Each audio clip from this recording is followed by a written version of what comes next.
Hello everyone, and welcome back to Midnight Horror. I know many of you use these videos to fall asleep, so before you drift off, I'd love it if you could leave a comment letting me know where you're listening from around the world. Also, don't forget to like and subscribe if you're enjoying this video. Story 1.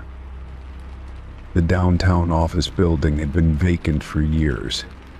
I had heard stories about it, rumors of strange noises late at night and odd figures spotted in the windows, but curiosity always had a way of getting the best of me.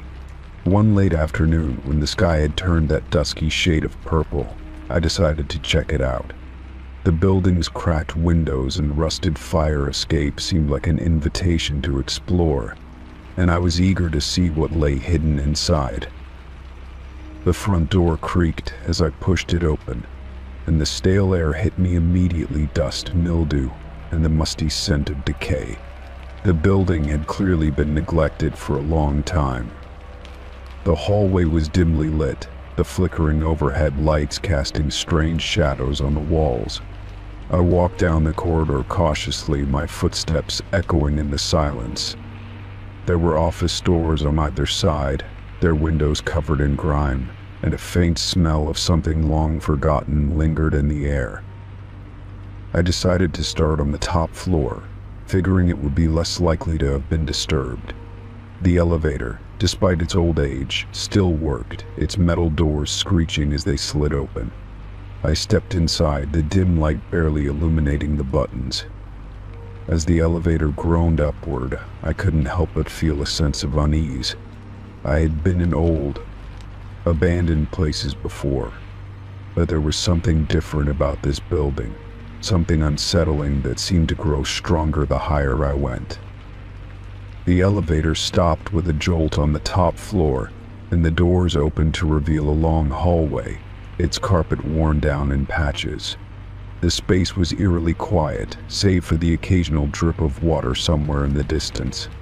I walked slowly down the hallway, the creak of the floorboards under my feet the only sound in the otherwise oppressive silence. Each office I passed looked the same, empty, discarded furniture, and papers scattered across the floor. The air was thick with dust, but there was a strange sense of stillness in the place, as if it hadn't been disturbed in years. At the end of the hallway, I noticed an office door slightly ajar. The dim light from the hallway cast a pale glow inside, and I could make out the shape of a desk. Curiosity nudged me forward, and I stepped inside, my flashlight illuminating the space. The desk was cluttered with papers, old coffee cups, and a half-open drawer. The room felt frozen in time, like no one had touched it in decades. I began rifling through the papers on the desk, finding nothing of particular interest until I stumbled upon a file.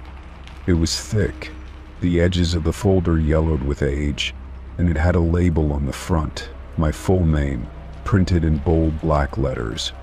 My heart skipped a beat as I stared at it, confusion and a hint of dread creeping into my mind. Why would my name be on a file in an abandoned office building? I had never worked here. I didn't know anyone who had. I opened the file with trembling hands, flipping through the pages. The first few sheets were filled with seemingly mundane information, work history, addresses, phone numbers. It felt like a detailed record of my life, but nothing particularly alarming. But as I turned the pages, I saw something that made my blood run cold. There were photographs, dozens of them taken from different angles, each showing me walking down the street toward work.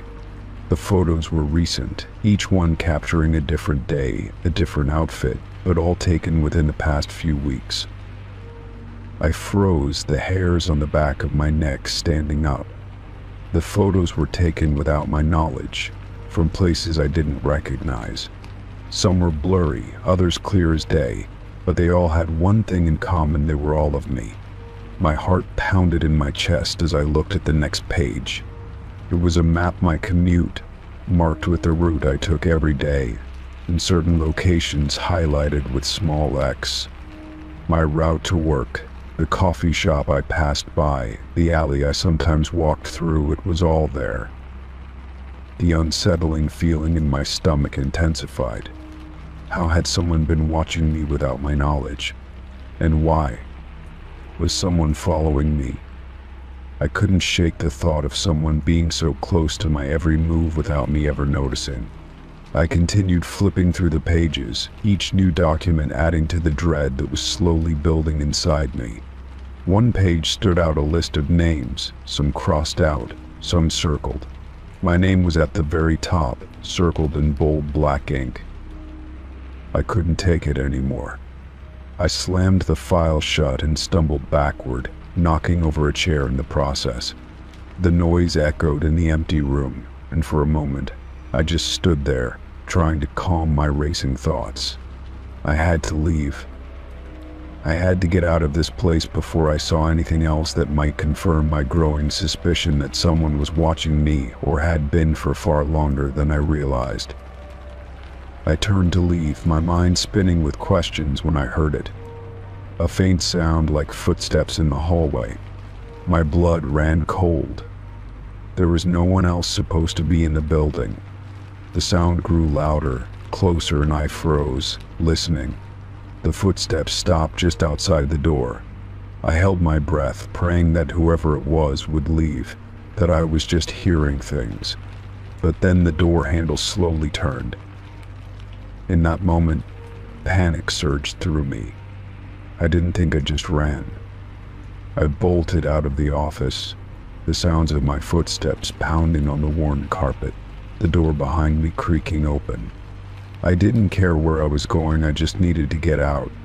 I sprinted down the hallway, heart hammering in my chest, the faint sounds of footsteps following me, growing closer with every step. I made it to the elevator, my hands trembling as I frantically pressed the button. It seemed to take forever for the doors to open, but when they finally did, I didn't hesitate. I jumped inside and slammed the button for the ground floor, the elevator groaning as it descended. I glanced over my shoulder, half expecting to see someone following me, but the doors closed, and I was alone again. The elevator reached the first floor, and I bolted out the doors, not stopping until I was outside, breathless and shaking. The cool night air hit me like a slap in the face, but it did nothing to calm my nerves. I looked up at the dark building one last time, and I knew without a doubt that something was very wrong. Someone had been watching me, and they were still out there, waiting. Story 2. The amusement park had been abandoned for years, long since condemned by the city after a series of tragic accidents. I'd heard stories about the place, rumors of strange happenings, mysterious figures, and creepy noises late at night. Curiosity had always gotten the better of me, so one evening I decided to see it for myself. I slipped through a gap in the fence, my heart pounding with both excitement and fear. The rusting Ferris wheel loomed in the distance, its once bright colors faded by time and neglect. The air smelled like old popcorn and decaying cotton candy, a strange mixture of childhood nostalgia and decay. I made my way deeper into the park, weaving between crumbling booths and broken rides. Everything seemed abandoned, eerily still, but as I ventured farther, I noticed something strange: footprints in the dirt, leading toward the funhouse at the far end of the park. I hesitated for a moment, but something pushed me forward, a voice in my head whispering that I had to see what was inside. The funhouse was even worse than the rest of the park, its once colorful paint chipped and peeling, leaving behind a grotesque skeleton of its former self. The door was hanging off its hinges, the glass shattered, and I stepped inside, careful not to make too much noise. The air inside was musty, thick with dust and the smell of mildew. My flashlight illuminated the remnants of what once was a place of joy, a cracked mirror here, a broken carnival prize there, but something felt off. It wasn't just the decay, it was the silence. I moved deeper into the funhouse, my footsteps echoing off the warped walls. As I passed one of the rooms, I froze, There, in the far corner, was a mattress on the floor. It was bare, with only a few thin blankets piled haphazardly. But what caught my attention were the Polaroids scattered around the mattress.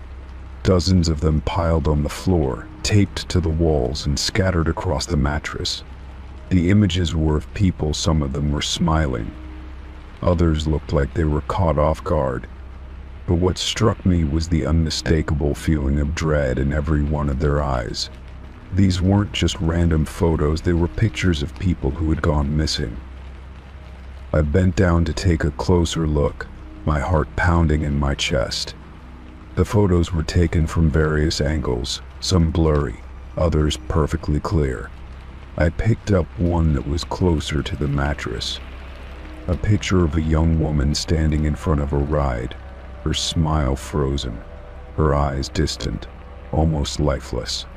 The date on the bottom read 2004. My breath caught in my throat. This was no coincidence. These weren't just photos, they were memories, captured moments of people who had disappeared, lost to time. As I stood there, staring at the photos, I heard something. A faint rustle from behind me. My body went cold, and I spun around, but there was no one there, nothing but the broken mirrors and the forgotten remnants of the park. I took a step back, but my foot hit something. I turned to see that I had stepped on one of the Polaroids, the edges curled and yellowed with age. I quickly bent down to pick it up, but as I did, I felt something watching me. It wasn't just the unsettling silence, it was the oppressive feeling of being stared at. I tried to shake off the unease and stepped further into the room, but then I saw it. On the far wall, just beyond the mattress, was a small makeshift shrine. It was carefully arranged, with more Polaroids pinned to the wall. Some were of people I recognized, others were faces I didn't know. Each photo was connected by a string, like a twisted web of missing people. Their fates somehow linked together in the dark recesses of this abandoned amusement park. I took a shaky breath and reached for the nearest photo, a close-up of a man in his 30s. His eyes were wide with fear, and there was a strange distortion around him, like the image had been altered. I felt a chill run down my spine as I noticed something else. There were marks on the photo, like someone had scratched out certain details. The edges were frayed, as if the person who had handled them had been in a hurry, or perhaps in a frenzy. As I stepped back, I realized that the photos were arranged in a pattern, a trail that led from one wall to another, as if someone was trying to make sense of the disappearances.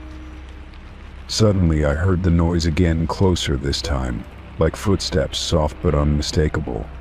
I spun around, my heart racing in my chest. The sound stopped, and for a moment, everything went still again. My breath came in short gasps as I stood frozen in the center of the room. There was no one there, but I couldn't shake the feeling that someone had just been standing behind me, watching my every move. The hairs on the back of my neck stood on end as I turned to leave, my flashlight trembling in my hand. Just as I reached the door, a shadow flickered across the floor. I whipped around, but again, nothing. The funhouse seemed to grow colder, darker, as if the walls themselves were closing in on me. I knew I had to leave. Whatever was happening in this place wasn't normal. It was like I had stumbled upon something that was never meant to be uncovered. But as I stepped toward the exit, I glanced back one last time at the mattress, at the photos. Something caught my eye. One of the Polaroids had shifted, like it had moved on its own. I froze, my pulse racing.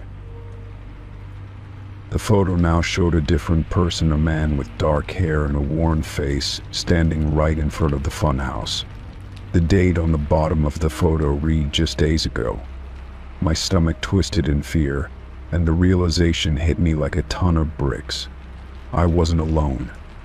Alone. I bolted out of the funhouse, not daring to look back. The sounds of my footsteps echoed through the park as I ran. The images of the photos seared into my mind. The sense of being watched never left me, and as I reached the fence and climbed over, I glanced one last time at the dark, decaying amusement park behind me. I would never forget the eyes of those people in the photos, their faces frozen in time, staring at me with a silent warning. Whoever had been living in that funhouse was still out there, and they were still watching. Story 3. The abandoned police station stood on the edge of town, a forgotten structure that had once been the heart of law and order. Over the years it had been left to decay, with the windows boarded up and the door hanging ajar, as though daring someone to enter. My friends and I had explored many abandoned buildings, but something about this one felt different. It was as if the walls themselves were hiding secrets, waiting to be uncovered. We had ventured inside without much thought, armed with flashlights and curiosity. The air inside was stale, thick with the scent of mold and rot. The floors creaked beneath our feet as we moved through the dark hallways, the flickering light from our flashlights casting long shadows on the walls. There were remnants of old furniture strewn about, forgotten paperwork, and a few broken filing cabinets, their contents spilled across the floor. But what caught my attention was a narrow hallway at the back of the station, one I hadn't noticed during our first sweep. Drawn to it, I motioned for my friends to follow me as I made my way down the hall. The walls here were more worn, the paint peeling away in large chunks. There were doors on either side, each one looking as though it had been untouched for years. I pushed open one of the doors, revealing what looked like an old holding cell. The metal bars were rusted, and the bed inside was little more than a thin mattress with a few frayed blankets. As I stepped closer to the bed, I noticed something that made my stomach churn: scratch marks, deep gouges in the wall, as if someone had been desperately trying to escape. They were scattered across the walls, some long and jagged, others short and frantic. It was clear that whoever had been in this cell had been here for a long time, and the marks were a testament to their torment. I shone my flashlight on the walls, tracing the marks with my eyes, and that's when I saw a small, leather-bound diary tucked under the bed, partially hidden from view. I hesitated for a moment before pulling it out. It was old, the edges of the pages yellowed, and the leather cover cracked with age. The diary was worn, the binding barely holding together. I flipped it open, the pages crackling under my fingers. The first few entries were typical, nothing out of the ordinary, just ramblings about mundane life. But then, the tone shifted. The writing became more erratic, the words spilling out in frantic scribbles. Day 47. They haven't come for me yet.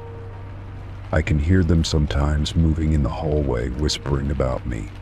I don't know how much longer I can last.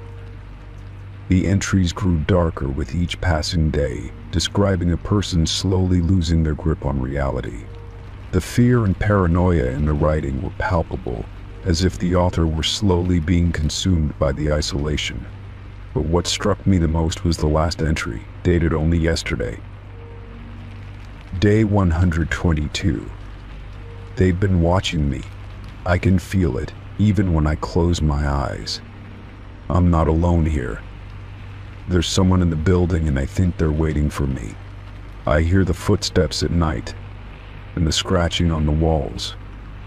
I don't know who they are, but I'm not going to stay here much longer. I'll find a way out if they don't find me first. The last words were scratched out hastily, as though the writer had been interrupted in a hurry. I felt a chill run down my spine. The entry was dated yesterday. How could that be possible? This station had been abandoned for years, the walls rotting, the windows boarded up. There was no way anyone had been in here recently, let alone writing in a diary. I turned the pages, hoping to find something that would explain it all, but there were no more entries. The diary ended abruptly, as if whoever had written it had simply vanished. I closed the book slowly, my mind racing. Who had written this? And why had they left it behind? My friends had gathered around me by now, peering over my shoulder at the diary. They were just as unnerved as I was, but none of us spoke. There was an unspoken tension in the air, a feeling that we had stumbled upon something we weren't meant to find. It was one thing to explore an abandoned building, to discover the remnants of a forgotten past, but this felt different. It felt wrong. I stood up, clutching the diary in my hand. "We need to leave," I said quietly, my voice trembling. My friends nodded in agreement, their faces pale as they followed me out of the cell. We made our way back through the dark hallways, the eerie silence pressing in around us. The station felt suffocating, as though the walls themselves were closing in. But as we reached the door, I froze. There, standing in the doorway, was a figure. A man, dressed in a tattered police uniform, his face obscured by shadows. I couldn't make out his features, but I could feel his eyes on me, cold and piercing. My heart stopped. There was no way this could be happening. The building had been empty, we had checked every room, and yet here he was. "Who are you?" I whispered, my voice barely a breath. The figure didn't answer. He simply stood there, watching us. I took a step back, my hand instinctively clutching the diary tighter. The man didn't move. We were paralyzed by fear, unable to take our eyes off him. And then, just as suddenly as he had appeared, he was gone. The doorway was empty, the figure vanishing into thin air. We ran. We didn't stop to look back, didn't stop to make sense of what had just happened. We bolted out of the building, the heavy door slamming shut behind us. The cool night air felt like a breath of relief as we stood outside, panting and wide-eyed. The diary was still in my hand, the leather worn and the pages fragile. But I couldn't bring myself to open it again. I couldn't face the possibility of more answers, more questions that didn't make sense. What had happened in that station? Who had been in that cell? And why had they left that final entry? We never spoke of it again, but every now and then, when I close my eyes, I can still hear the scratching on the walls, the footsteps in the hallway, and the cold, unblinking stare of the man in the uniform. And I wonder if we were the ones who were meant to be found. Story 4. There was a story I'd heard growing up about an old farmhouse on the edge of town. People said it had been abandoned for decades, yet no one dared to go near it. Some claimed it was haunted, others said it was cursed. But the truth was, no one really knew what had happened there. Curiosity got the better of me one afternoon, so I decided to take a drive and see the place for myself. The house sat at the end of a long dirt road, surrounded by tall grass and overgrown trees. Its roof sagged in the middle, and the front porch was barely hanging on, wooden planks warped and broken.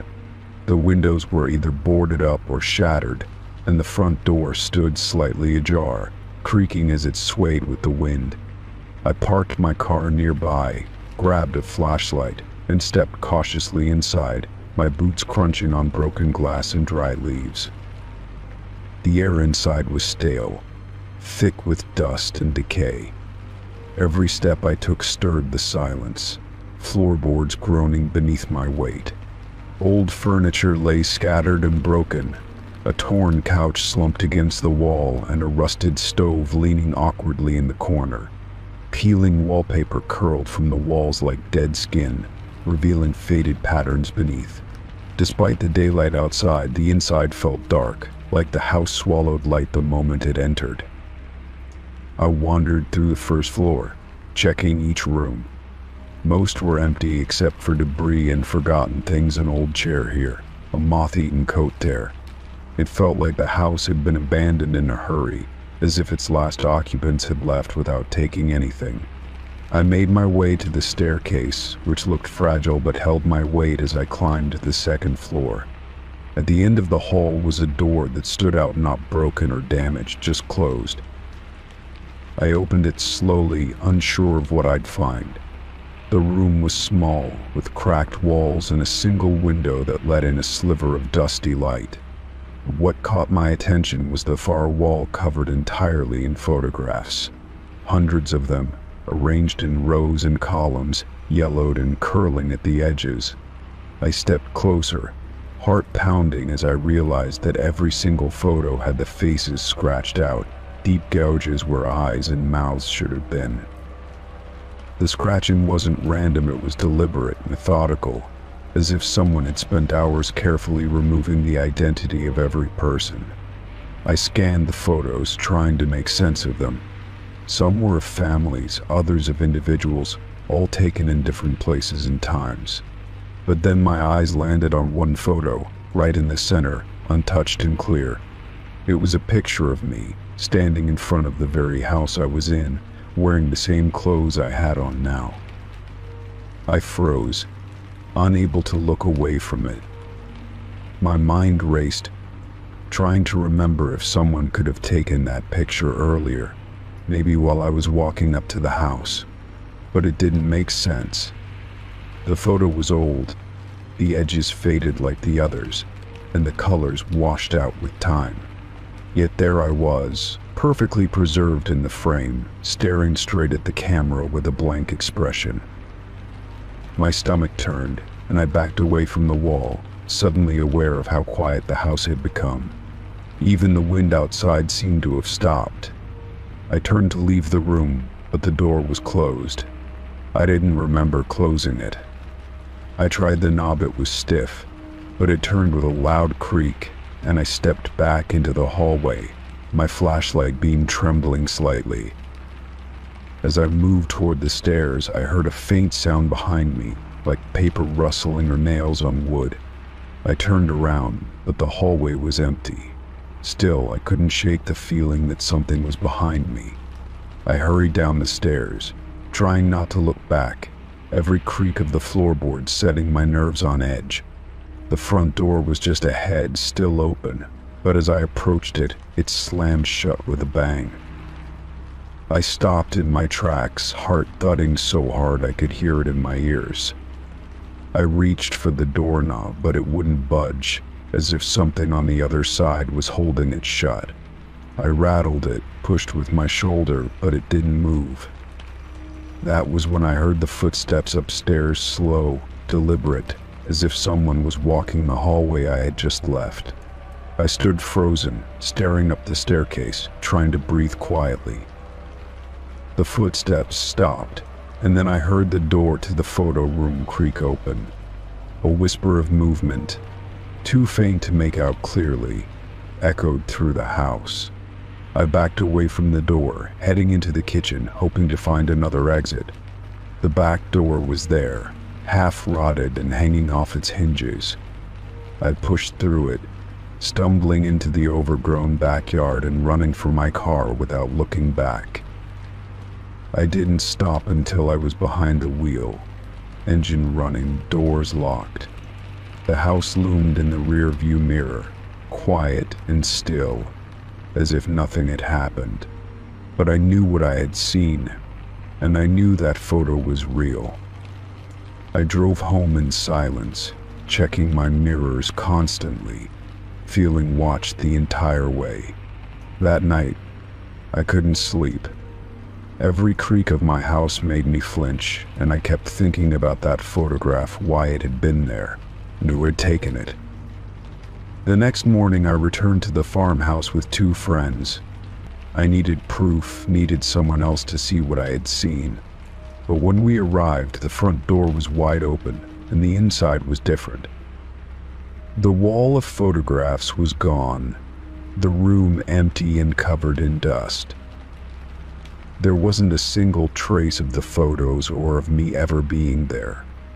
My friends didn't believe me, said maybe I'd fallen asleep and dreamed it.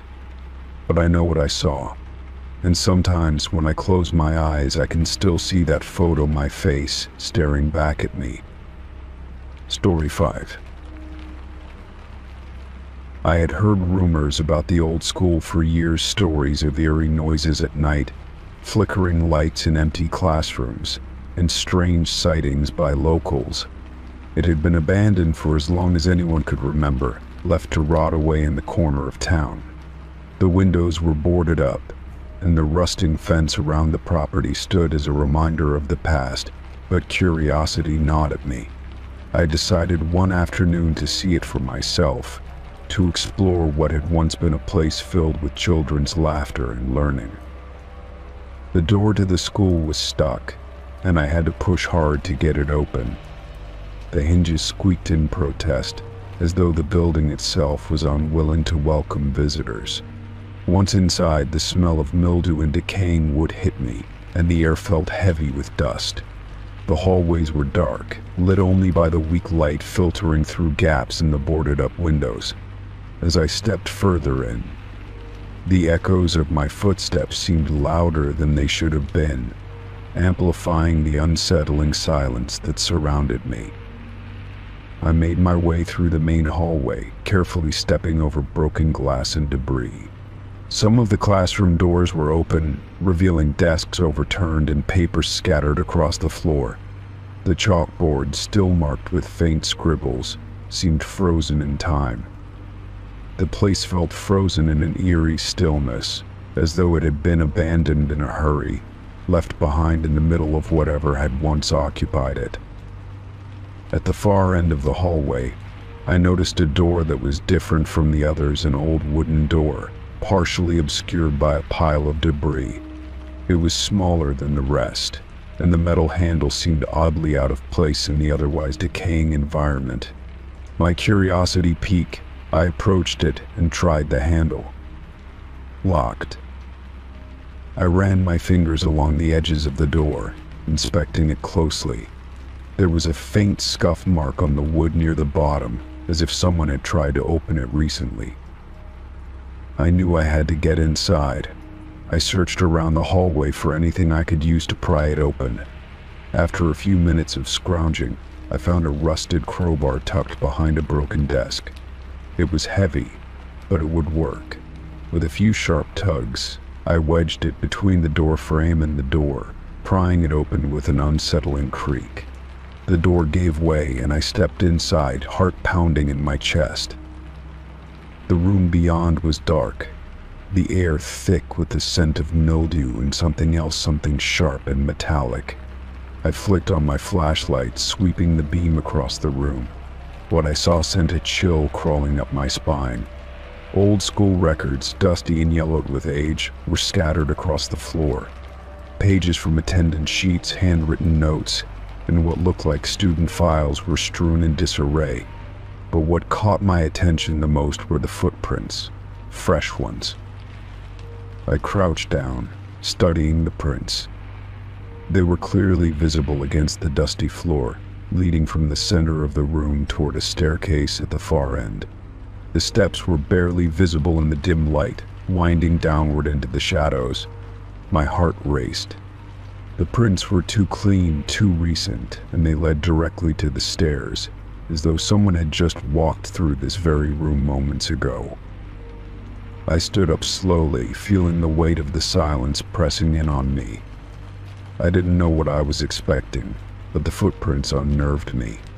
They didn't belong here. No one had been in this building for years. My mind raced, trying to make sense of what I was seeing. Had someone else gotten in before me? Had someone been living here, hiding in the forgotten corners of the school? The thought sent a wave of unease over me, but my curiosity pushed me forward. I followed the prints, stepping carefully over the scattered papers, trying not to make a sound. The staircase creaked beneath my weight, its wood old and fragile. As I descended into the darkness, the air grew colder, the smell of dampness more intense. The flashlight beam barely reached the bottom, but I could make out the outline of what seemed like a storage room, shelves lined with more forgotten books and boxes. The footprints continued into the room, leading straight to a small desk in the corner. A faint light flickered from the corner of my eye, and I turned quickly, the beam of my flashlight catching something odd. The desk was cluttered with papers, but one piece caught my attention. It was a small, faded photograph of the school from many years ago. In the photo, the building looked exactly as it had when it was still in use, except for one thing: a figure standing by the entrance, almost hidden by shadows, watching the photographer. I stared at the photo, feeling an unexplainable sense of dread settle in. As I examined the photograph, I heard something: footsteps, faint but unmistakable, the sound of someone walking. I froze, holding my breath, listening. The footsteps grew louder, closer, and I felt a surge of panic rise in my chest. I was not alone. I knew it then: someone else was in the school. Someone was walking the halls, watching me. I quickly turned and ran back toward the stairs, heart pounding in my throat. The sound of the footsteps followed me, keeping pace, but when I reached the top of the stairs, I turned around. Nothing. The air was still, the silence suffocating. The footprints had stopped at the bottom of the stairs, as if the person who had made them had vanished into thin air. I didn't dare go back down. I felt the weight of the school pressing in on me, the feeling of being watched growing more intense with every step I took. I bolted out of the room, up the stairs, and into the hallway, my pulse racing. The main door, which I had left slightly ajar when I entered, was still wide open. I ran toward it without looking back, the distant creak of the building echoing in my ears. As I stepped outside into the sunlight, I looked back at the school. It stood there, silent and imposing, the boarded-up windows staring back at me. The footprints in the basement had been real, but the question lingered in my mind: who had left them, and where had they gone? I never returned to that school. But sometimes, when I pass by, I can't help but glance toward it, wondering if anyone is still inside, waiting. Story 6. I had always been drawn to abandoned places, the remnants of old factories, warehouses, and buildings long forgotten by time. There was something intoxicating about stepping into these spaces, as if I were glimpsing a hidden part of the world, untouched and untouched by others. So, when I found out about the old warehouse on the outskirts of town, I couldn't resist. The place had been empty for as long as anyone could remember, and rumors of strange occurrences inside only made me more eager to explore. The warehouse itself was massive, a labyrinth of old machinery, rusted metal beams, and broken windows. The smell of dust and mildew was thick in the air, and the floorboards creaked under my boots as I wandered deeper inside. Sunlight barely filtered through the grime-covered windows, casting long shadows across the space. It felt as if the building had been abandoned in the middle of something frozen in time, just waiting for someone to walk in and disturb its quiet. I wandered for what felt like hours, my flashlight cutting through the darkness, revealing the occasional old crate or scattered debris. There was something unsettling about the place, but I couldn't put my finger on it. Maybe it was the silence, or maybe the strange echoes that seemed to follow me wherever I went. I had explored other places like this before, but something about this warehouse felt different, heavier, as if it was aware of my presence. Eventually, I stumbled across a narrow hallway at the back of the building. The air here felt even colder, and the floor was covered in dust, untouched by the passage of time. At the end of the hall, there was a metal door, something that stood out in this decaying space. It looked out of place, almost too clean, and for a moment, I hesitated. But curiosity got the better of me, and I approached the door, my heart pounding in my chest. The door creaked open with an eerie slowness, revealing a small room on the other side. It was starkly different from the rest of the warehouse: no broken windows, no piles of discarded items. The walls were bare, and in the center of the room stood a single, old wooden chair. Beside it was a cracked mirror, its surface marred by age and neglect. The room was suffocatingly silent, the air still and stale. My eyes drifted to the floor, where I spotted a piece of paper lying face up. It was a note, yellowed and torn at the edges, as if it had been there for a long time. I crouched down to read it, my fingers brushing the cold, dusty floor. The note simply read, "You shouldn't have come here." The words sent a chill through me, a shiver that crawled up my spine and made my skin prickle with unease. For a moment I just stared at the note, my mind racing. Why was it there? Who had left it? And what did it mean? I felt a sudden, inexplicable urge to leave, as if the room itself was pressing in on me, suffocating me with its silence. I quickly stood up, backing away from the chair and the mirror. The words on the note echoed in my mind, growing louder with each step. I shouldn't have come here. The thought gnawed at me, but I couldn't quite explain why. As I turned to leave, I felt something shift in the air, a subtle change, as though the building itself had noticed my presence. The silence was almost deafening now, and every footstep I took seemed to reverberate off the walls. I reached for the door, my hand trembling as I grabbed the cold metal handle. But just before I opened it, I glanced back at the room one last time. The chair was still there, the cracked mirror reflecting only the dim light from my flashlight. But in the reflection, I thought I saw something. A shadow moving in the corner of the room, just out of view. I blinked, and when I looked again, it was gone. My heart skipped a beat. I couldn't explain it, but I knew I wasn't alone in that room anymore. I bolted out of the room, slamming the door behind me. The hallway seemed longer now, the shadows darker. My breath was coming in short gasps as I hurried back toward the entrance of the warehouse, the feeling of being watched growing stronger with every step. I didn't dare look back, but I could feel something or someone following me, as though it was just waiting for me to turn around. When I finally reached the front doors, I burst out into the daylight, gasping for air. My hands were shaking, and my heart was still pounding in my chest. The cold from the warehouse lingered on my skin, and I couldn't shake the feeling that something had followed me out. I looked over my shoulder, half expecting to see something or someone standing in the doorway watching me.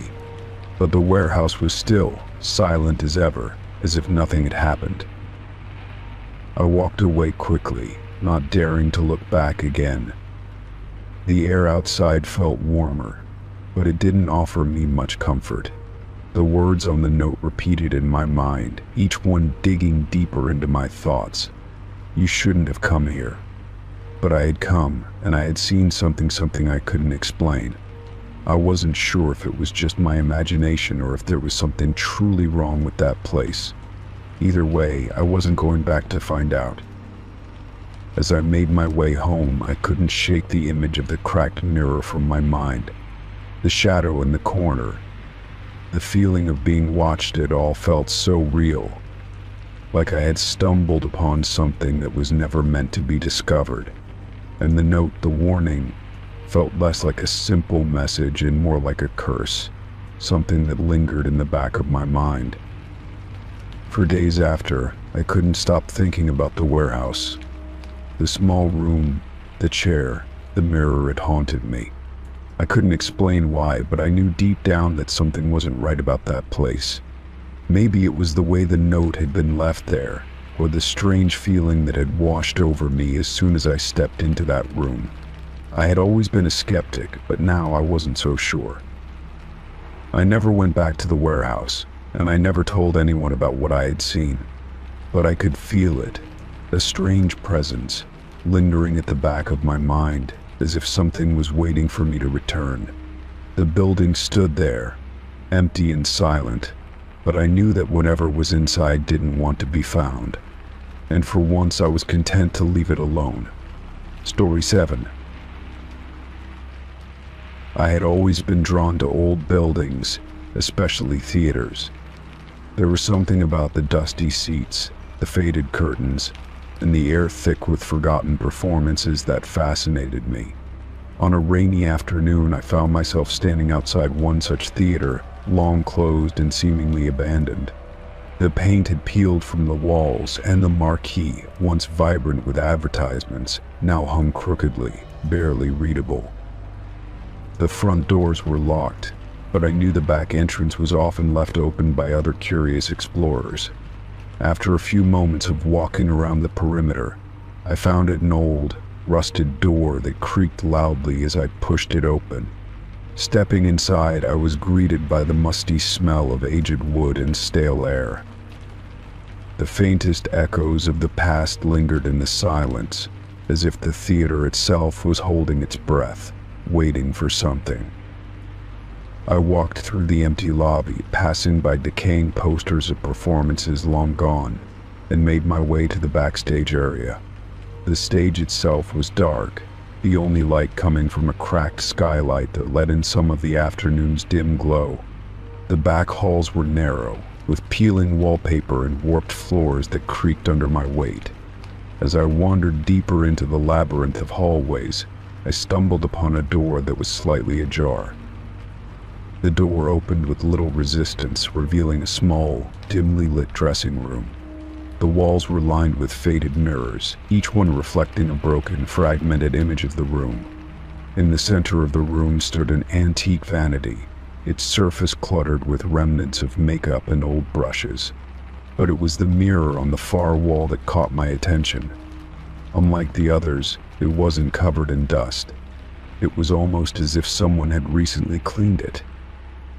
As I approached, I noticed something that made my stomach drop: a handprint, fresh and clear, pressed against the surface of the mirror.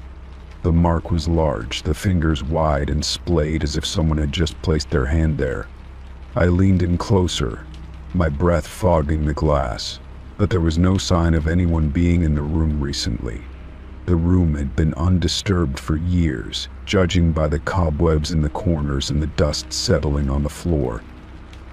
I scanned the rest of the room, but there was no other sign of anyone. The air was thick with an eerie stillness, and the only sound was the occasional creak of the building settling. My curiosity gnawed at me, urging me to explore further. I wondered if someone else had found the room and left in a hurry, but that didn't explain the handprint, or why it was so fresh.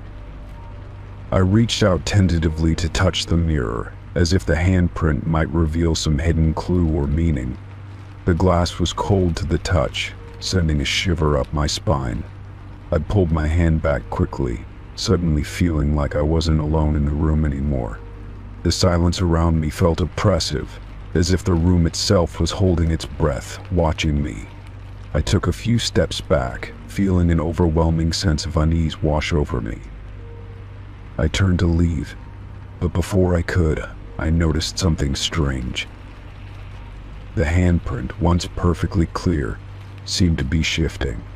The outline of the fingers seemed to distort and blur, as though the image was slowly fading away. My heart raced in my chest as I stared, unable to tear my eyes away. Just as quickly as it had appeared, the handprint vanished, leaving the mirror completely spotless once again. I blinked, wondering if I had imagined it. But when I looked closer, I could still see the faint outline of where the hand had been. The room felt colder now, and I couldn't shake the feeling that something or someone was watching me. I tried to rationalize it. Maybe it was condensation from the cold air, or perhaps the mirror had been disturbed by another explorer before I arrived. But deep down, I knew there was something wrong. I left the dressing room, my mind racing with questions, and made my way back to the stage. The theater felt different now, darker and more oppressive. I walked through the empty hallways, my footsteps echoing off the walls. It felt like the building had come alive, and I was no longer a welcome guest. As I neared the back exit, I glanced over my shoulder, half expecting to see someone standing in the shadows. But there was no one. just the silence and the dust. I stepped outside, breathing in the cool, damp air, and I felt a strange sense of relief wash over me. It was as if the weight of the building had lifted, and I was free to leave it behind. But the handprint stayed with me. I couldn't shake the image of it, or the feeling that something had been in that room with me. I thought about going back to see if the mirror would still be spotless, or if the handprint would return. But a voice inside me told me not to. Something about the theater felt off, and I wasn't sure I wanted to know what it was hiding. Days passed, but the memory lingered. I kept thinking about the handprint, the way it had appeared out of nowhere, and then vanished just as quickly. It wasn't just the physical mark that haunted me, it was the feeling of being watched, of something unseen following me. Every time I looked in a mirror after that, I would catch a glimpse of my own reflection, and for a split second, I would feel like someone else was standing just behind me, watching me from the other side. I never went back to that theater, though the image of the handprint and the strange, unshakable feeling stayed with me.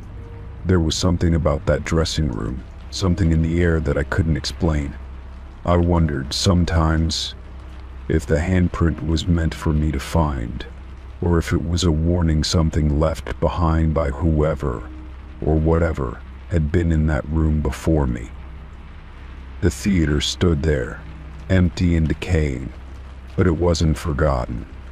It was a place where something still lingered, hidden in the shadows, waiting for the next person to uncover its secrets. And I couldn't help but wonder if one day someone else would find that same handprint, fresh and clear, as though it had been waiting for them all along. Story 8. The sun was starting to dip below the horizon, casting long shadows across the mountain trail. I had been hiking for hours, the rocky terrain growing steeper as I ventured deeper into the abandoned mine area. The area was notorious for its eerie atmosphere. Tales of missing workers and strange occurrences echoed in the town below, but I was here for the adventure, not the legends. As I rounded a bend in the trail, something caught my eye. Hidden behind a thick screen of overgrown trees and shrubs was an old, rusted structure. At first, I thought it was just part of the mine's old infrastructure, but as I got closer, I realized it was an elevator shaft, metal rails twisted and bent, the elevator itself long gone. A broken ladder dangled from the side of the shaft, leading down into the dark abyss below. Something about it felt off, like the place had been untouched by time, yet still held a lingering presence. Curiosity tugged at me, and I made my way to the edge of the shaft. The air around it was strangely cold, despite the warmth of the day. I peered into the dark opening, trying to see past the shadows, but it was impossible to tell how deep it went. My mind raced with the possibility of old equipment or artifacts lying forgotten at the bottom. I took a deep breath, and then, against my better judgment, I decided to climb down. The rusted metal rungs of the ladder creaked under my weight as I descended into the shaft. The smell of damp earth mixed with the faint scent of something metallic, a smell that reminded me of old, abandoned places. The deeper I went, the darker it became, until my flashlight barely seemed to cut through the blackness. As I reached the bottom, the air grew still and heavy. The faintest noise echoed from below, but I couldn't quite place it. At the base of the shaft, the floor was uneven, littered with discarded tools and old mining equipment. My light flicked over the debris, catching the edges of forgotten machinery. There in the far corner, something unusual caught my attention. Beneath a pile of rusted metal, I saw the corner of a notebook. My heart skipped a beat, and I instinctively moved toward it. The notebook was old, its leather cover cracked and worn. I wiped off the dirt, revealing the faint title, nothing but a few scratched lines that might have once been words. I flipped it open, and the first page was filled with neat, careful handwriting. The entries were dated, each one marking the passage of time in a strange, unsettling way. The most recent entry was from just a few months ago, which startled me. What had someone been doing here so recently? The first few pages were fairly mundane notes about the mine's operation and the strange sounds that echoed through the shaft at night. But as I flipped further through, the entries grew more frantic, more obsessed. "The elevator still hasn't come back," one entry read. "It's been 3 weeks. I don't know how much longer I can stay here." My fingers trembled as I turned the page. The next entry read, "The elevator is coming back. It's almost time." The further I read, the more disjointed the entries became. The writer spoke of hearing the sound of the elevator, the cables scraping against the metal, but each time they went to investigate, the elevator was gone. There was talk of a ritual, something about waiting for the right moment, but the words were becoming harder to follow. I must wait for the elevator to return. "It's the only way to leave," the last entry said. "It's almost here. I can feel it." I paused, the weight of what I was reading sinking in. It felt as if someone had been living down here, or at least waiting. The idea that someone had been waiting for the return of an elevator, possibly for years, unsettled me. I scanned the shaft again, but there was no sign of anything that could have transported a person in or out of the mine. The entire place felt abandoned, like it hadn't been used in decades. A sudden chill ran down my spine. Was I the only one here? I looked around, my flashlight sweeping over the old mining tools and broken equipment. The stillness was suffocating, and for the first time since I arrived, the beauty of the landscape seemed to turn sinister. Something was wrong. I flipped to the final pages of the notebook, hoping to find something that could explain what had happened to the person who wrote it. The entries stopped abruptly, the last page blank except for one line, scrawled in jagged handwriting, "It's here." I looked around the shaft again, my pulse quickening. The silence felt thick, as if the entire mine were holding its breath. Then, I heard it faint at first, but unmistakable. The sound of metal scraping against metal. It was coming from above, distant but growing closer. My heart raced. The elevator, was it really coming back? I looked up, but there was nothing in sight, just the empty shaft stretching upward. The noise continued, the scraping now mingled with a low hum, like a distant motor running. I backed away from the edge of the shaft, the notebook still clutched in my hands. The hairs on the back of my neck stood on end. Was this all a coincidence, or was someone else, someone I couldn't see, down here waiting too? I strained my ears, listening to the sound, my breath shallow in the cold air. With a final, eerie screech, the sound stopped. The silence that followed was deafening. I stood frozen in place, my thoughts racing. Was the elevator really coming back, or had I imagined the whole thing? My instincts screamed at me to leave, to get out of the mine before whatever waited in the darkness had a chance to reach me. I didn't hesitate. I bolted for the ladder, scrambling up the rungs, the weight of the notebook heavy in my hand. When I reached the top, I didn't look back. I didn't want to know what might be waiting for me below. I could still hear the faint hum, still feel the presence of something unseen, watching from the depths of the shaft. When I reached the trail and made my way back to my car, the air felt lighter, the sun long gone.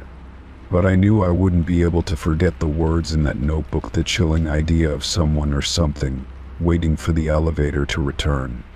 And somewhere deep in that mine, the waiting had just begun again. Story 9.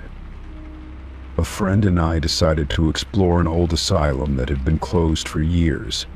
It had been abandoned long before we were born, but we'd heard stories from people in town, stories of strange occurrences, unexplained noises, and flickers of light seen from the cracked windows.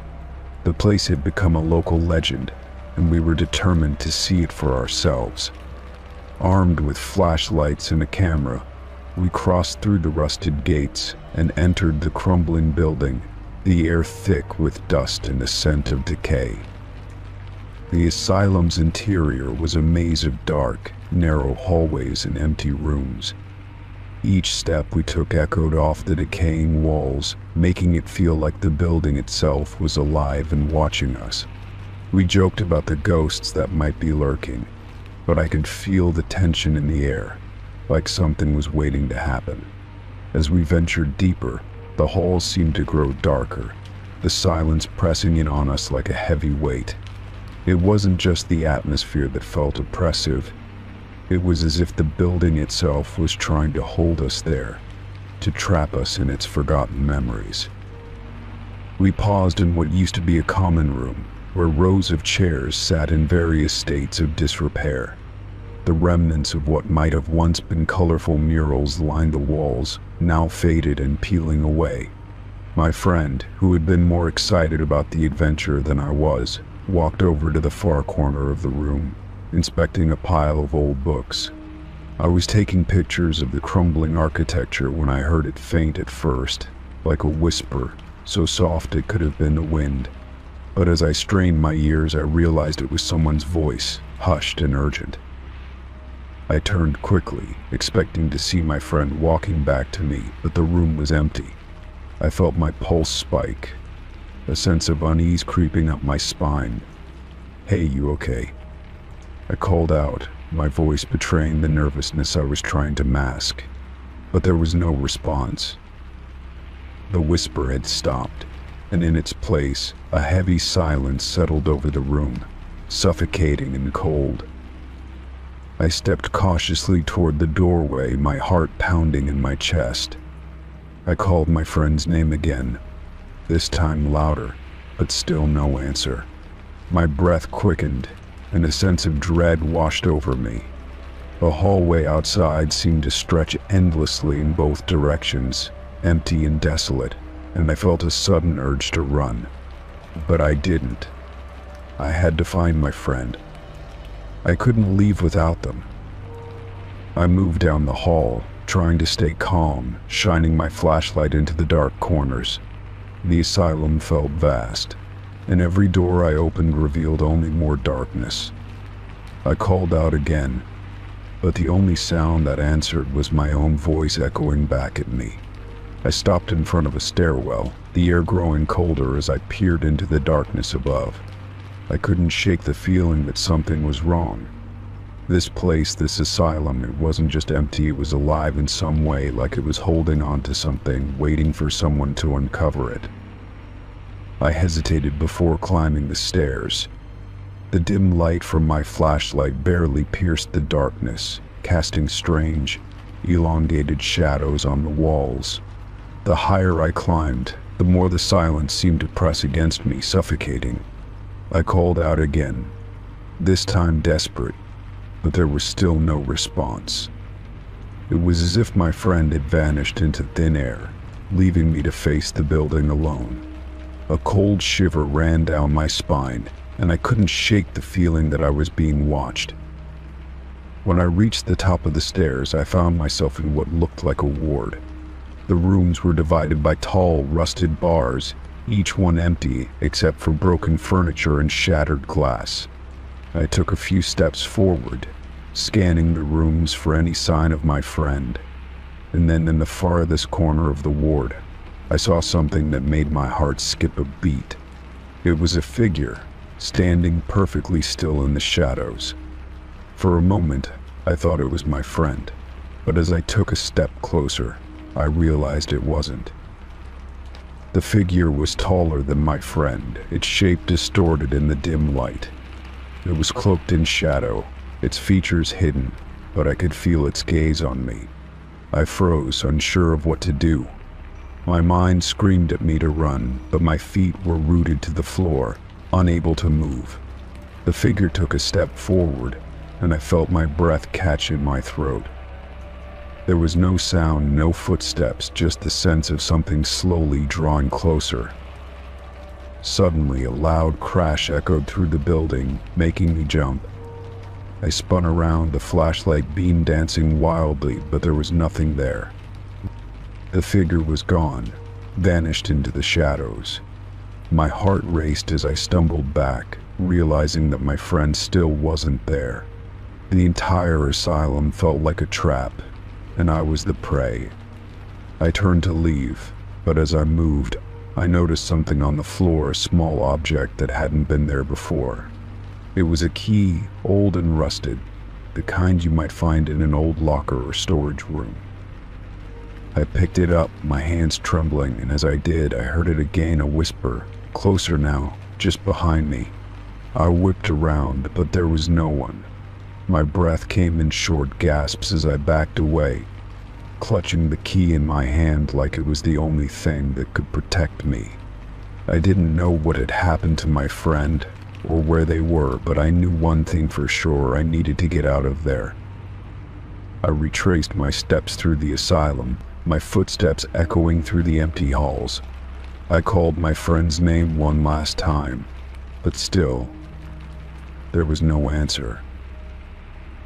The building felt like it was closing in on me, its dark corridors stretching farther and farther as I moved.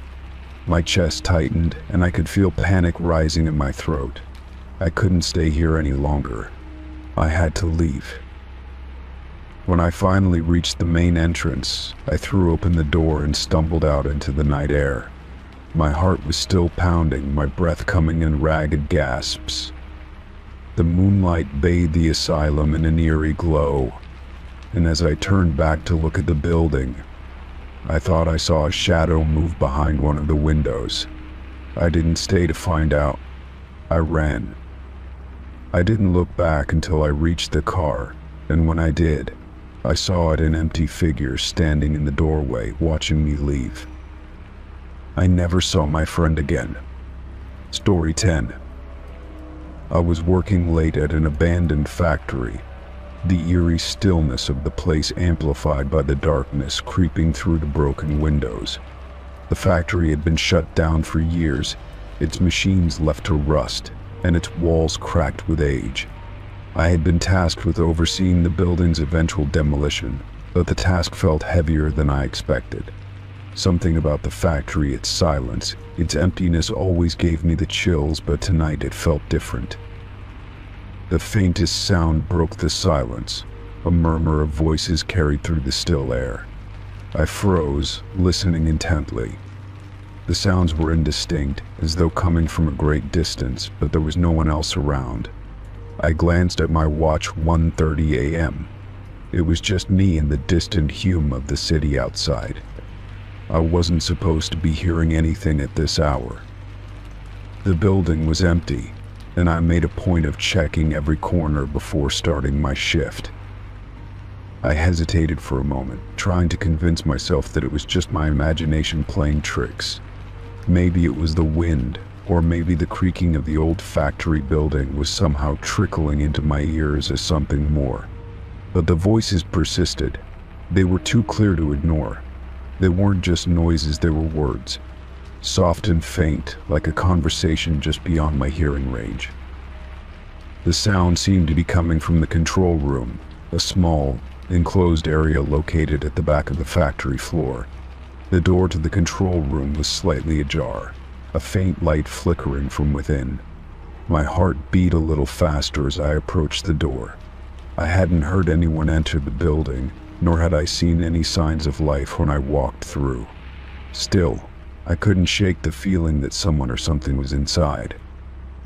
Pushing the door open slowly, I stepped into the dimly lit room. It was exactly as I remembered it from the first time I'd walked through the building. Dusty, decaying equipment littered across the counter, piles of paper scattered on the floor, and a single, old radio sitting on a shelf. It was playing static, a low hiss that filled the room. But amidst the static, the voices were still there, clearer now. They didn't belong to the radio. They sounded too close, too familiar. I scanned the room, but there was no one. No one hiding behind the shelves, no one crouching in the corners. I even checked behind the old, rusted control panels, but the room remained empty. The only thing that seemed to stand out was the radio, its dial tuned to nothing but a jumble of white noise. But somehow, the voices persisted. It was as if they were coming from inside my mind, bleeding through the static, echoing softly in my skull. I moved closer to the radio, my breath catching in my throat as the voices grew louder. They weren't entirely intelligible at first, but slowly I began to make out fragments of the conversation. A man's voice, low, gravelly, was saying something. "It's too late now, they're coming for us." Another voice, sharp and panicked, cut in. "We can't hide, we won't survive." My skin prickled as the words rattled around in my head. What the hell was going on? I reached out and turned the volume knob on the radio, but it did nothing. The static didn't shift, the voices didn't stop. My pulse quickened, and my instincts screamed at me to leave, to get out of the building as fast as possible. But something kept me rooted to the spot. It wasn't just fear, it was curiosity. What were these voices? Who were they? I glanced around the control room once more, hoping to find some explanation, but the room seemed unchanged. The radio sat there innocently, untouched and rusted, as though it had always been there, broadcasting static for years. But the voices weren't just from the radio. They were in my head now. I could hear them clearly, despite the silence of the room. I could almost feel their presence, like they were reaching out to me, trying to communicate. "Who are you?" I whispered aloud, my voice shaking. I wasn't sure if I expected an answer, but I needed something, anything, to make sense of this. The room felt colder, like the temperature had dropped a few degrees. I could almost see my breath in the air, but the factory's heating system had been turned off years ago. The voices didn't answer, but they did seem to change. They weren't speaking to each other anymore. Now they were speaking to me, or at least, that's what it felt like. The man's voice came through clearer than before, his tone almost pleading. "Get out before it's too late." I swallowed hard, taking a step back. The hairs on the back of my neck stood up, and a shiver ran down my spine. I didn't know what to make of it. This wasn't a prank, this wasn't some malfunction in the factory's old equipment. This felt real, like I was being drawn into something I wasn't supposed to understand. I turned to leave, my heart racing as I rushed for the door. But as I reached for the handle, the voices stopped. Dead silence. For a moment, I thought the whole thing had been a figment of my imagination. Maybe I was just overtired, or maybe I'd been too focused on the empty, oppressive factory. But when I opened the door and stepped out into the hallway, I heard something that froze me in my tracks. A soft scraping sound echoed from the far end of the hall. It was faint, but unmistakable. I turned toward the noise, my eyes scanning the darkness. The factory was empty, there was no one here. Or at least there shouldn't have been. The scraping grew louder, closer. It sounded like someone dragging something heavy across the floor. I stood frozen, my breath shallow, as the sound seemed to get nearer. But when I turned to look down the hall, there was nothing there, nothing but the thick darkness of the factory, stretching endlessly. I hurried toward the exit, not daring to look back. My footsteps echoed in the empty halls as I rushed toward the front doors. The air seemed heavier now, oppressive, like something was pressing in on me from all sides. I didn't stop running until I was outside, the cool night air rushing to meet me. But even then, I couldn't shake the feeling that the voices were still with me, whispering, waiting. And as I looked back at the looming, dark factory, I could almost swear I saw something moving behind one of the windows. Something that wasn't supposed to be there. Story 11. I was driving through the outskirts of town when I noticed the motel. It was an old, run-down building, the kind you'd usually pass without a second thought. Its neon sign flickered dimly, casting an eerie glow over the cracked pavement. Something about it caught my attention, and I slowed down, pulling into the lot despite the strange feeling in the pit of my stomach. The motel had seen better days. The paint was peeling from the walls, and the windows were covered with grime, making it difficult to see inside. I stopped the car and got out, drawn to the faded sign that read "Welcome." The empty parking lot seemed out of place for a motel. No cars, no guests, just the stillness of the night. A chill swept through me, but I told myself it was nothing. I was just being paranoid, right? I walked toward the main entrance, my footsteps echoing against the cracked concrete. The front door was slightly ajar, and I peered inside, expecting to find the lobby empty. But to my surprise, I saw someone moving across the room, a shadow, the faintest silhouette of a person. My heart raced, wondering who could be here in such a desolate place. I hesitated, then pushed the door open, calling out as I stepped inside. "Hello?" I asked, my voice sounding strange in the quiet of the motel. There was no response. The lobby was dark, save for the dim light filtering in from the cracked windows. I took a few cautious steps inside, looking around. It was a typical modal dingy carpeting, an outdated reception desk, and a few worn chairs in the corner. But there was something wrong. The air was still, and despite the movement I had seen earlier, the place felt lifeless. I checked the reception desk, but there was no one behind it. The room felt abandoned, almost as though the person I'd seen had vanished. My eyes scanned the space for any signs of life, but the lobby was completely empty. I turned back to the door, about to leave, when something caught my eye, a coffee cup sitting on the counter. The cup was half full, and steam still rose from it, as though someone had just put it down. It looked fresh, as though someone had been here only moments ago. I felt a strange unease creep over me. Why would someone leave a cup of coffee like that in such an empty place?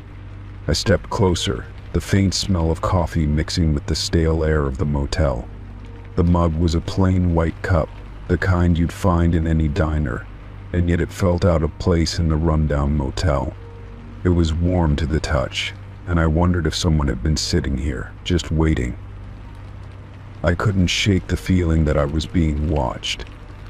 I looked around again, trying to find any clues to explain the odd situation. There was no sign of a person or any indication that anyone had been in the lobby recently except for that coffee cup. I leaned over the counter and peeked behind it, but the space was empty. The back office door was closed, and nothing seemed disturbed. I ran my fingers over the surface of the counter, feeling the faint stickiness of something spilled but left forgotten. Something wasn't right. The silence in the motel was overwhelming, as if the building itself was holding its breath, waiting for something. I stepped back from the counter and looked around once more. The lobby had an unnatural stillness to it, almost as if time had stopped here. The flickering light from the sign outside barely illuminated the space, casting long shadows that made the room feel even more desolate. I considered leaving, but my curiosity got the better of me.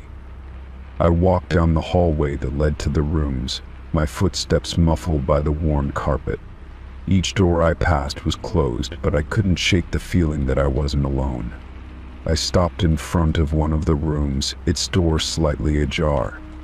I leaned in closer, hoping to catch a glimpse of movement, but all I saw was darkness. A soft creak behind me startled me.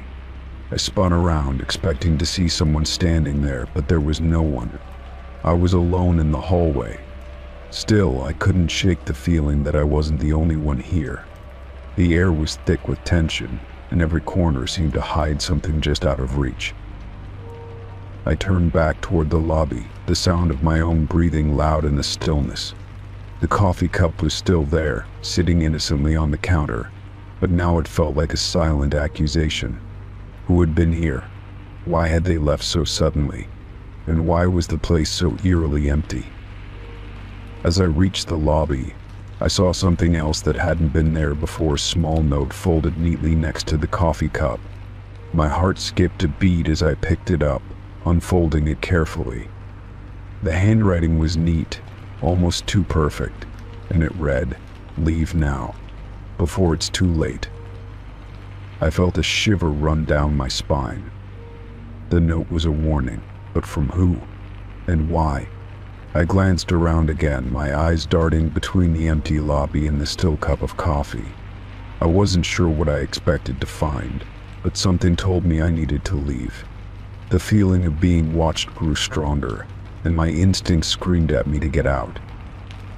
I took one last look at the empty lobby, my heart pounding in my chest. The light flickered one last time, casting the room in darkness before the power went out completely. In the blackness, I heard the faint sound of footsteps, distant and soft, echoing down the hallway. I turned quickly and bolted for the door, my feet barely touching the ground as I ran back to my car. I didn't look back as I drove away, but the image of that empty motel lingered in my mind. The coffee cup, the note, and the faint sound of footsteps echoed in my thoughts, haunting me. As I left the outskirts of town behind, I couldn't shake the feeling that I had narrowly escaped something that had been waiting for me, something that had wanted me to stay. Story 12.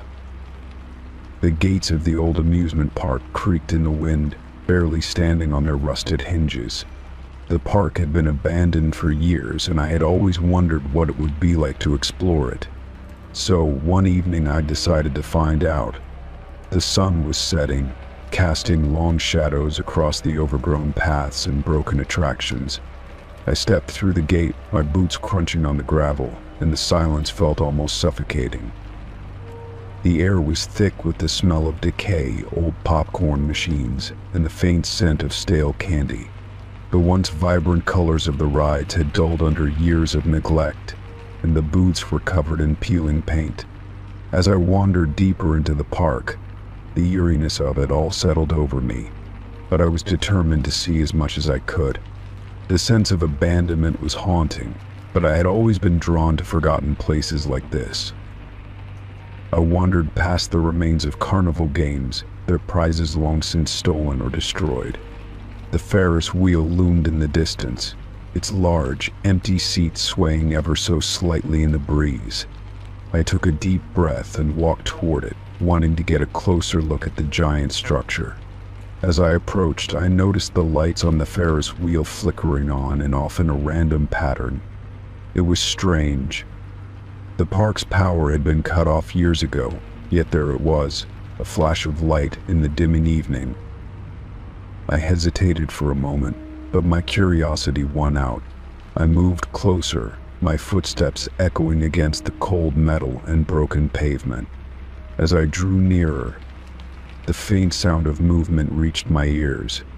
It was a soft, rhythmic creaking sound, like the Ferris wheel was slowly turning. But when I looked up, it was perfectly still. The wheels weren't moving, and the seats hung motionless in the air. I stared at it, confusion flooding my mind. Where was the sound coming from? The creaking continued, but it felt off, distant, almost as if it wasn't coming from the ride at all. It was in my head, or at least that's what it felt like. The sound reverberated inside my skull, growing louder and more pronounced. I looked around, convinced that someone had snuck in behind me, but there was no one. The park was empty, silent, except for the strange noise that seemed to be emanating from nowhere. I stepped closer to the base of the Ferris wheel, my mind racing. It was impossible that the ride was still functioning. The power lines were down, and there was no way that it could still be operating. Yet the sound persisted, echoing louder, like the creak of old, tired metal. My breath hitched in my chest, and I felt a strange unease, a tightness in my throat, as if something was trying to reach out and grab me. I shook my head, trying to clear the feeling of disorientation. The noise was almost overwhelming now, and I could feel it vibrating through my teeth. I reached for my phone to check the time, hoping it would distract me from the mounting anxiety. But as I looked at the screen, the creaking intensified, as though it was pulsing through the device itself, through my hands, into my very bones. I glanced around again, searching for any sign of life. No one was here but me. Yet the noise was unmistakable, and it wasn't just the Ferris wheel anymore. It was coming from all directions, from the twisted remains of the roller coaster, from the dilapidated ticket booths, from the ghostly remnants of the carousel. It was inside my head, reverberating in the hollow spaces of my mind. I took a step back, my eyes darting across the park. Was this some kind of trick? Some prank? My heart was pounding now, my senses heightened by the unnatural quiet that enveloped me. The lights flickered again, this time more erratically, as if something was trying to make itself known, to communicate through the broken, static electricity of the park. I couldn't explain it, but I felt as though the entire place was watching me. Suddenly, a sharp, high-pitched sound joined the creaking. It was a noise I couldn't place, like a soft humming mixed with a faint, distant whisper. My body tensed, my instincts screaming at me to leave, to get out of the park and never look back. But I couldn't. Something was compelling me to stay. The sound was unbearable, a constant pulsing rhythm that seemed to be guiding me, pulling me toward the center of the park. I followed the noise, walking now without even thinking about it. My legs moved on their own, my eyes fixed on the shifting lights of the Ferris wheel. The hum grew louder as I approached, and the creaking intensified, a steady beat in my chest. My mind was racing, trying to make sense of it, but nothing made sense. The park was supposed to be abandoned, but someone was here, and they were trying to tell me something. I reached the center of the park, standing now in front of the old carousel. The horses, frozen in time, stared back at me with hollow eyes. The lights on the ride flickered wildly, casting strange shadows across the cracked pavement. The creaking was deafening now, filling every inch of space around me. I felt dizzy, lightheaded. The sound was no longer just in my head, it was everywhere. My entire body trembled with the noise. And then, for a brief moment, everything went silent. The lights died, the hum stopped, and I was plunged into complete darkness. My heart skipped a beat, and I stood there frozen, waiting for something to happen. The silence was suffocating, heavier than the noise had ever been. I slowly reached for my flashlight, my hands trembling as I clicked it on. The beam flickered to life, casting weak shadows across the park. I scanned the area, my breath coming in short gasps. There was nothing. No movement, no sounds, just the hollow emptiness of the abandoned amusement park. I took a step back, then another, feeling the panic rise in my chest. I had to get out. I turned toward the gate, my feet moving faster now, heart pounding. As I passed the Ferris wheel, I glanced over my shoulder, half expecting to see anything lurking in the darkness. The lights flickered one last time, and I swear I heard the faintest laugh, just on the edge of my hearing. But when I looked, the park was empty. The sound had stopped. I didn't look back again. Story 13. I was just a few blocks away from home when I decided to take a shortcut. The evening was warm, and I was eager to get back after a long day, but my usual route felt too slow. I veered off the main road and into an old, industrial district. The place had been abandoned for years, the once bustling factories now rusted husks. My bike tires hummed over cracked pavement as I passed through the silent streets. It was always eerie in that district, the empty buildings looming like ghosts, but I didn't mind it. I had taken the shortcut many times before, and nothing ever felt out of place.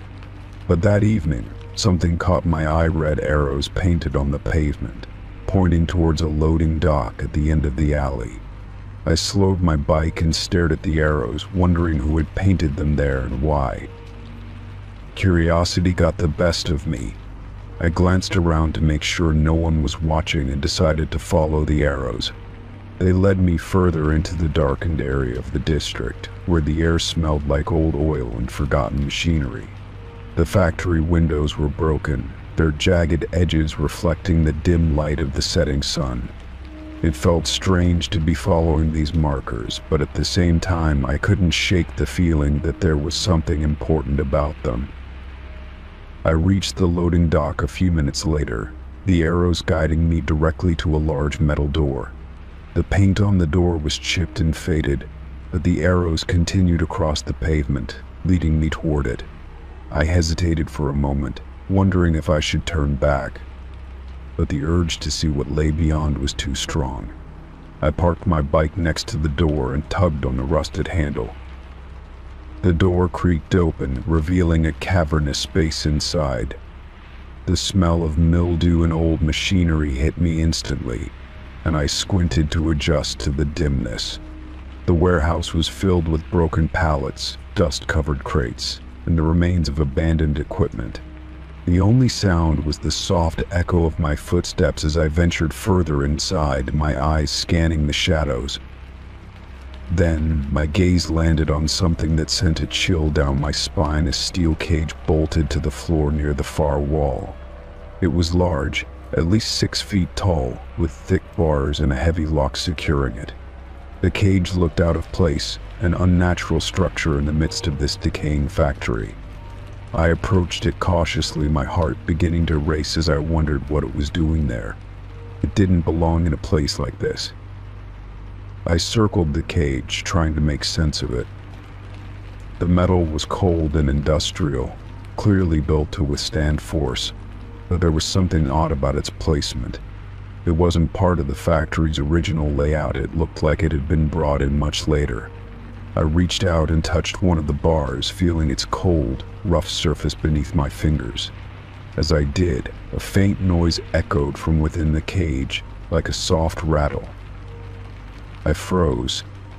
For a moment I thought it was just the wind or some stray piece of debris shifting in the warehouse. But then I heard it again, clearer this time, a scraping sound, followed by a low, almost imperceptible thud. My breath caught in my throat as I stepped back, unsure of what to do. Someone was inside that cage. Panic started to bubble up inside me, but my curiosity was too strong. I found myself moving closer again, scanning the dark interior of the cage. My eyes struggled to adjust to the shadows, but then I saw a figure, huddled in the corner of the cage, barely visible. It was crouched down, its arms wrapped around its knees. I couldn't make out much, but the figure appeared to be breathing. I should have turned around and run. I should have gotten on my bike and gone straight home, forgotten this place ever existed. But instead, I stood there, rooted to the spot, staring at the figure in the cage. A cold sweat formed on my brow, and my legs felt unsteady beneath me. I couldn't take my eyes off it. I took a slow step forward, trying not to make a sound. The cage seemed so out of place, and yet there was something almost comforting about the stillness inside it. It was as if the figure wasn't aware of me or didn't care that I was there. I reached for the lock, my fingers trembling as I touched the cold metal. I wondered if I could open it, if I could help whoever was trapped inside. But as soon as my hand brushed the lock, the figure in the cage shifted. It moved slowly, deliberately, turning its head to face me. I froze again, my blood running cold. Its eyes were hollow, dark pits in its face, and its mouth hung open in an unnatural way. It didn't speak, but the intensity of its gaze was enough to paralyze me. I stumbled back, almost falling over my own feet as I broke eye contact with the figure. My mind was racing, panic setting in. What the hell was I doing here? What was that? I couldn't process it, couldn't make sense of it. The air in the warehouse felt thick, suffocating, and I suddenly realized just how isolated I was. If something went wrong, no one would find me. I turned on my heel and rushed back toward the door, my heart pounding in my chest. As I reached for the handle, I heard a sound that stopped me cold, a soft, raspy voice calling from behind me. "Don't leave." I didn't need to look back to know the figure was watching me, and I didn't wait another second. I threw open the door and sprinted out into the cool night air, my bike forgotten in the alley. I didn't stop running until I reached my apartment, breathless and trembling. That night, I couldn't shake the image of the figure in the cage. I lay awake, staring at the ceiling, unable to make sense of what I had seen. My curiosity had led me into something I couldn't explain, and now I couldn't forget it. The arrows on the pavement had been a lure, a path leading me to something that shouldn't have been there, something that still felt like it was waiting for me. Story 14. We were driving through the back roads late at night, taking a shortcut to avoid the busy highways. The darkness outside seemed endless, and the only light was from our headlights cutting through the thick forest. My friends and I had been driving for hours, and we needed a place to rest. We came across an old, secluded rest stop, its rusted signs barely visible and the building long abandoned. The windows were boarded up, and there was a feeling of eerie silence around the area. It looked like a perfect spot to camp for the night, far from the noise and traffic of the road. We pulled off the road and set up our tents in a clearing just a little ways from the building. There were no other cars, no signs of life anywhere. The air was cold and still, and the only sounds were the occasional rustle of leaves in the trees and the distant call of an owl. After a long day on the road, we were all eager to sleep, so we made a small fire and cooked a quick meal. We joked about the creepy appearance of the rest stop and how it seemed like something out of a horror movie, but it didn't bother us much. We were too tired to care, and the fire was warm and comforting. As the night deepened, the temperature dropped. We stayed around the fire, talking and laughing, but eventually, one by one, we started to feel the weight of exhaustion. I was the last one to head into my tent, zipping it up and pulling my sleeping bag around me for warmth. The fire was still crackling outside, but I was too tired to stay up any longer. As I drifted off to sleep, I felt a strange sense of unease, though I couldn't put my finger on why. The rest stop loomed in the background, its boarded-up windows staring blankly into the dark. I woke up to a loud noise in the dead of night. It sounded like someone was banging on metal, a sharp, rhythmic pounding coming from the direction of the rest stop. My heart skipped a beat as I listened, trying to make sense of it. It was unmistakable. Someone was pounding on the building's metal doors, the sound echoing through the night air. I sat up in my tent, my mind racing. The noise was too loud to ignore, and it was coming from inside the building, where there should have been no one. I hesitated, unsure if I should wake my friends. The pounding continued, growing more intense with every strike. It was almost like someone was trying to break through, desperate to escape. I grabbed my flashlight and slowly unzipped my tent, careful not to make too much noise. Outside, the fire was just a few smoldering embers, but the rest stop was still in complete darkness. The pounding didn't stop, and now I could hear it more clearly, the metallic thuds vibrating through the ground beneath me. I crept toward the rest stop, my flashlight beam trembling in my hand. My heart was in my throat, but curiosity pushed me forward. When I reached the building, I stopped dead in my tracks. The metal doors were still firmly shut, but the sound of banging was coming from inside, as if something or someone was trapped and trying to get out. I couldn't see anything through the cracks in the boarded-up windows, but the pounding continued, growing louder and more frantic. I felt a chill run down my spine. This wasn't normal. I turned and ran back to the camp, waking up my friends. "You have to hear this," I said, my voice shaking. They groggily crawled out of their tents, and I led them to the rest stop. The pounding had stopped by the time we reached the building, but the eerie silence was enough to make the hair on the back of my neck stand up. We stood there for a long time, listening for any sign of life, but there was nothing. Just the quiet rustling of the wind through the trees and the distant sound of the night.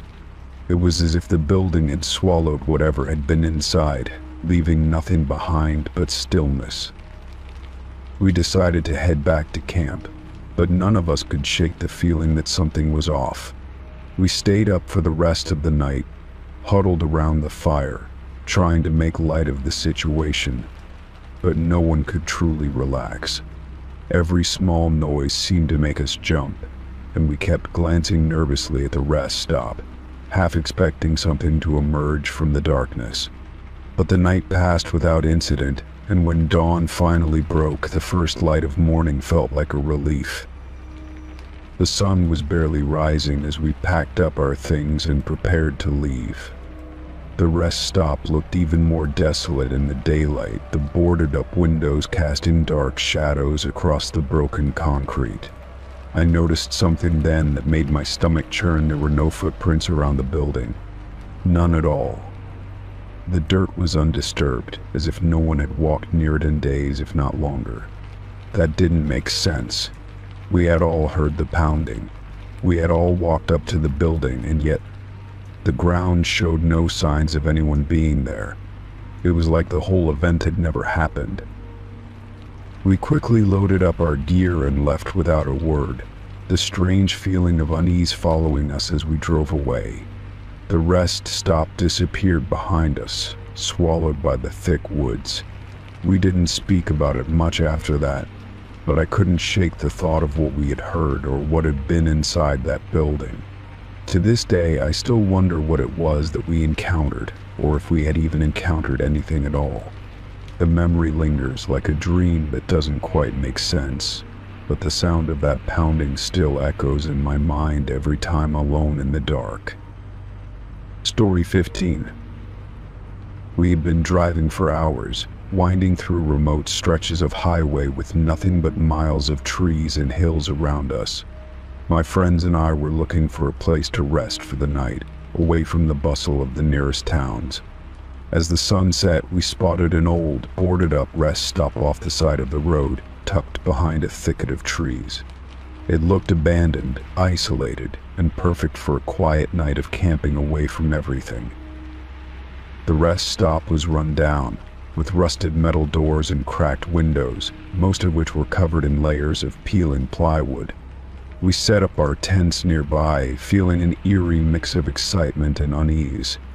There was something about the building's desolation that made the place feel strange, as though it had been forgotten by time itself. But we were tired, and the thought of being alone in the wilderness, even in such a spooky spot, had its charm. The night settled in quickly, and the crackling fire kept the cold at bay as we huddled around it, chatting and telling ghost stories. The trees around us swayed gently in the wind, and everything felt distant and muted, like the world had faded away. We joked about the old rest stop, speculating about what might have happened there to leave it in such a state. Perhaps it was just an old, forgotten place, but the way it stood there in the dark made me wonder if there was more to the story. Around midnight, when the fire had died down to embers, we all settled into our tents.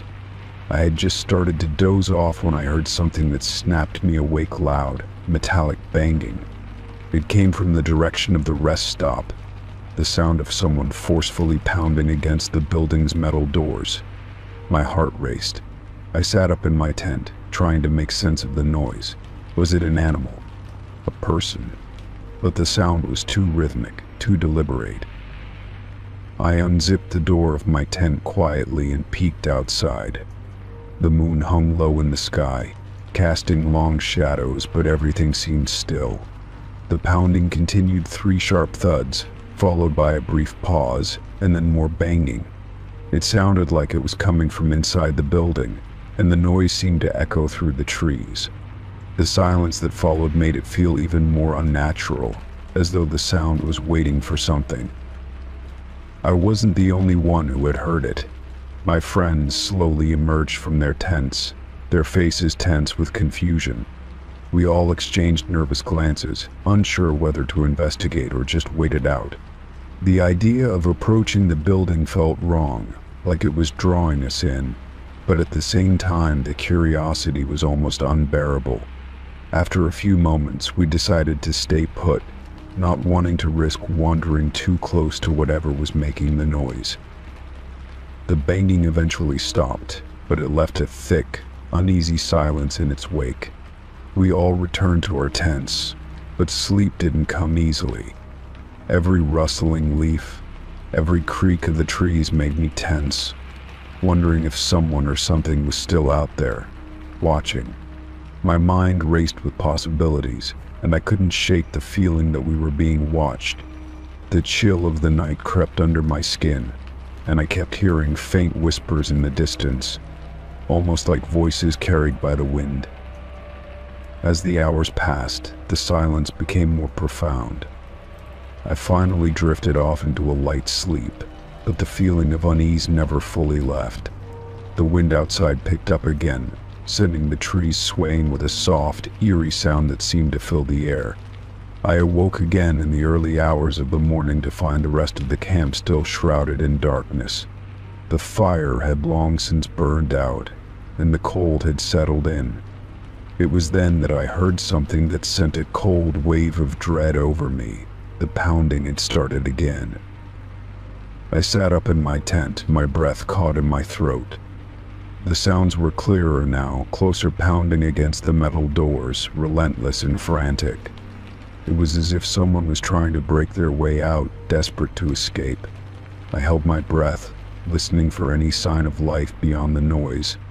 But there was nothing, no shouting, no movement, just the deafening sound of metal being struck over and over again. My friends were awake too, the fear evident in their eyes as they gathered around me in the middle of the campsite. We whispered nervously, trying to make sense of what was happening. No one dared go near the rest stop, but the pounding was so intense that we could hardly ignore it. It wasn't just random noise, it was deliberate, and it carried a sense of urgency. It made my blood run cold, and every instinct told me that whatever was causing it wasn't human. The pounding went on for what felt like an eternity, but finally it stopped, just as abruptly as it had started. There was a long, drawn-out silence, the kind of silence that felt thick, almost oppressive, as if the night itself had held its breath. We stayed still, listening, waiting for any sound that might follow, but there was nothing. No movement, no more banging, just the haunting quiet of the wilderness. By morning, the pounding had stopped completely, and the sun began to rise, casting a pale light across the dark trees. We cautiously approached the rest stop, unsure of what we might find. The doors that had been so violently pounded on the night before were silent, locked tight, and there was no sign of anything that could have made the noise. The ground around the building was undisturbed, the dirt smooth and untouched, as if nothing had happened during the night. We spent the next few hours scouring the area, trying to find any sign of what had caused the sounds. But there were no footprints in the dirt, no traces of anyone coming or going. The rest stop was just as abandoned and untouched as it had been when we arrived. It was as if the pounding had come from nowhere, a sound that had no source but left a lingering terror in its wake. With no explanation and no desire to linger any longer, we packed up our camp and left. The drive back felt like an eternity, the events of the night weighing on us. I kept glancing in the rearview mirror, half expecting to see someone standing at the edge of the road, watching us as we drove away. But there was nothing. only the road stretching out into the distance, and the unsettling feeling that whatever had happened at that rest stop would never truly be explained.